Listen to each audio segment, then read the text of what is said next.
ভেঙে গেল নদিয়ার জেলা পরিষদের ভোট, অপসারিত সভাধিপতি। দলের সদস্যদের অনাস্থা ভোটে পরাজয় তৃণমূলের সভাধিপতি। সদ্য লন্ডন থেকে চোখের অপারেশনের বিশেষ প্রশিক্ষণ নিয়ে ফিরেছেন ডাক্তার মোনাজির হোসেন। বনগাঁতে এই সর্বপ্রথম কোলফেকো, টোরিক, মাল্টিফোকাল ছানি অপারেশনের জন্য আসুন বনগাঁ আই কেয়ারে। গত কয়েক সপ্তাহ ধরে চলা চরম রাজনৈতিক টানাপোড়েনের অবসান ঘটল। আজ দলের সদস্যদের আনা অনাস্থা ভোটে হেরে নদিয়া জেলা পরিষদের সভাধিপতির পদ থেকে অপসারিত হলেন তারান্নুম সুলতানা মীর। এর ফলে নদিয়া জেলা পরিষদের বর্তমান বোর্ডটি আনুষ্ঠানিকভাবে ভেঙে গেল।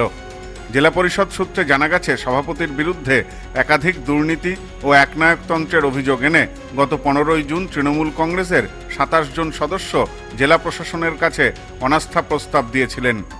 সেই আবেদনের ভিত্তিতেই এদিন জেলা পরিষদে একটি বিশেষ তলবি সভার আয়োজন করা হয়। শ্রদ্ধা করে নমনীয়তাকে, মানুষ সবসময় শ্রদ্ধা করে ভালোবাসাকে, মানুষ সবসময় শ্রদ্ধা করে মানুষের পাশে দাঁড়ানো।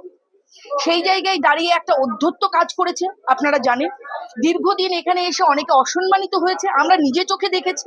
অনেক সময় প্রতিবাদ করতে পেরেছি, অনেক সময় পারিনি।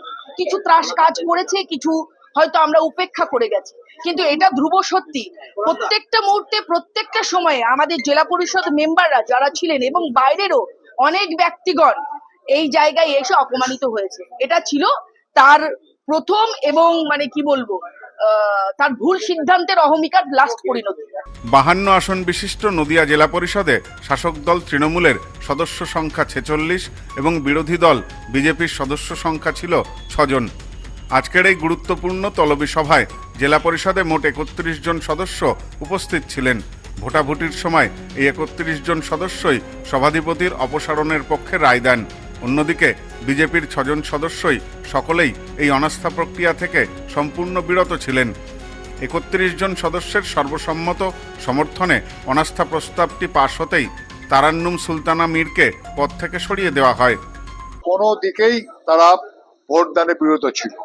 এইটাই আজকের মূল কার্যক্রম হলো। এই আজকে যারা আমাদের এডিএম ডেভেলপমেন্ট সাহেব, তিনি আমাদের প্রেসিডেন্সি রেঞ্জের কমিশনারের প্রতিনিধি হয়ে আজকের আমাদের অনাস্থা প্রস্তাবটায় তিনি ছিলেন। তিনি আজকের যে আমাদের কার্য বিবরণী তিনি পাঠ করে শোনালেন। তারপরে কার্য বিবরণী তিনি পাঠাবেন 3 দিনের মধ্যে ওই আমাদের ইয়ের কাছে যাবে, আমাদের প্রেসক্রাইব অথরিটি, আমাদের জেলা পরিষদের ডিভিশনাল কমিশনার, তার কাছে যাবে এবং তিনি 5 দিনের মধ্যে তিনি রিপোর্ট করে আমাদের এখানে পাঠাবেন। দলের অন্দরের ক্ষোভের জেরে সভাধিপতির এই পতন নদিয়া জেলা রাজনীতিতে এক বড়সড় ওলটপালট এনে দিল। বর্তমান বোর্ড ভেঙে যাওয়ার পর জেলা পরিষদের রাশ নিজেদের হাতে রাখতে শাসক দল তৃণমূলের পক্ষ থেকে আগামী দিনে কাকে এই শীর্ষ পদে বসানো হয় এখন সেটাই দেখার। আজকে অনাস্থা হলো, আমরা জেলা পরিষদের সভাধিপতি তারান্নুম সুলতানার বিরুদ্ধে আমরা অনাস্থা এনেছিলাম। আজকে 2 তারিখ অনাস্থার দিন ছিল। আমরা 29 জন সই করেছিলাম এবং তার ভেতরে 27 জন সই করেছিলাম এবং আমরা আজকে 31 জনের সমর্থন পেয়েছি। টোটাল 37 জন উপস্থিত ছিল, 6 জন মেম্বার ভোটদানে বিরোধী ছিল এবং 31 জন আমাদের পক্ষে অনাস্থার পক্ষে সাই দিয়েছে। এইভাবে কি চলবে এটা আমরা বলতে পারবো, এটা প্রশাসন ঠিক করবে। এটা যেহেতু প্রেসক্রাইব অফিসার আছেন।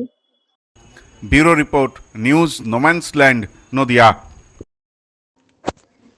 পশ্চিমবঙ্গের উত্তর 24 পরগনা জেলার বনগাঁ এলাকায় সুধীর কর্মকার কলেজ অব এডুকেশন এক স্বনামধন্য এবং অতি উল্লেখযোগ্য শিক্ষণ মহাবিদ্যালয়।